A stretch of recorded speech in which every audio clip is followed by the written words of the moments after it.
Video ini ditujukan untuk pemula yang berencana membeli charger sekaligus pengukur kapasitas baterai 18650 bermerek Litokala Li 500. Bagi teman-teman yang sudah berpengalaman, bisa di skip saja videonya, atau kalau mau lanjut menonton juga tidak apa-apa.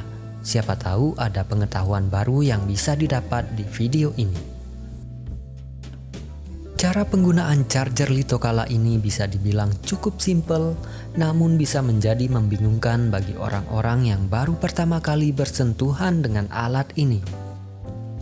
Pertama-tama, pastikan colokan DC telah tersambung, karena alat ini tidak akan bisa bekerja tanpa catu daya. Jika tanpa catu daya, maka alat ini hanya akan berfungsi sebagai power bank saja. Kedua, masukkan baterai satu persatu ke dalam slot yang tersedia. Perhatikan kutub positif dan negatif baterai jangan sampai terbalik. Pada baterai 18650, bagian yang berlubang adalah kutub positif dan bagian tanpa lubang adalah kutub negatif. Sedangkan pada charger Litokala Li 500, kutub positif adalah sisi yang dekat dengan layar, sementara sisi negatif adalah sisi yang dekat dengan soket catu daya atau tulisan merek Litokala. Setelah baterai dimasukkan, Anda diberi waktu 8 detik untuk menentukan mode pengoperasian dan pemilihan arus atau ampere. Ada 3 mode yang bisa Anda pilih. Pertama, charging, hanya untuk mengisi baterai. Yang kedua adalah fast test, yaitu untuk menguji kapasitas dengan cepat. Kemudian yang ketiga adalah NOR test atau normal test untuk menguji kapasitas baterai secara akurat.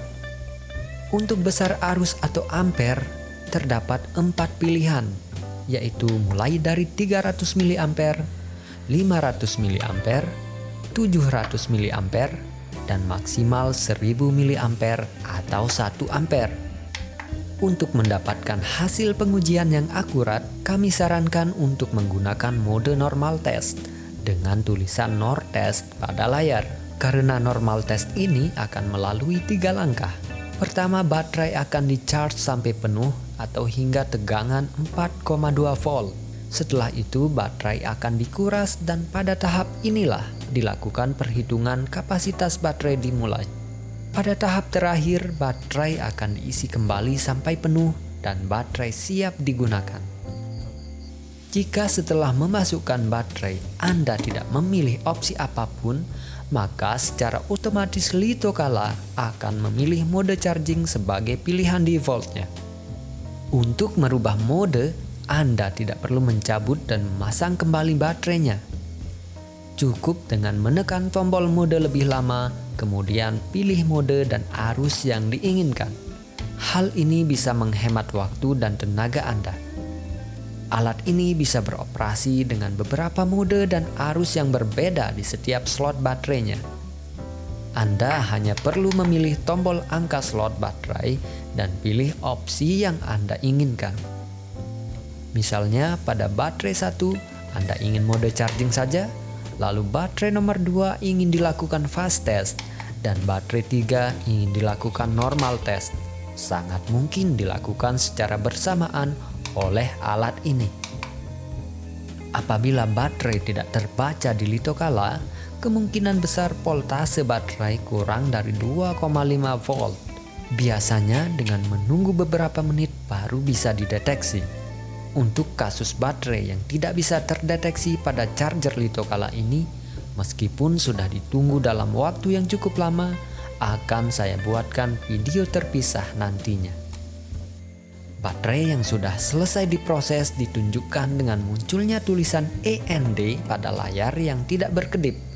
Namun jika tulisan END tersebut masih berkedip, maka proses pengecekan sudah selesai, namun belum selesai mengisi kembali sampai penuh. Jika pengujian telah benar-benar selesai, maka saatnya membaca hasil yang ditampilkan pada bagian tengah layar. Dimulai dari voltase akhir di bagian paling atas, kemudian total kapasitas di bagian tengah yang ditunjukkan dengan satuan mAh atau milliampere hour. Lama waktu pengurasan di bagian kiri bawah dan internal resistance di bagian kanan bawah. Semakin besar nilai mAh yang didapat, semakin besar pula kemampuan baterai Anda dalam menyimpan energi listrik. Semakin rendah nilai internal resistance atau MR atau miliohm, maka semakin sehat baterai yang Anda miliki. Semoga bermanfaat dan sampai jumpa di video berikutnya.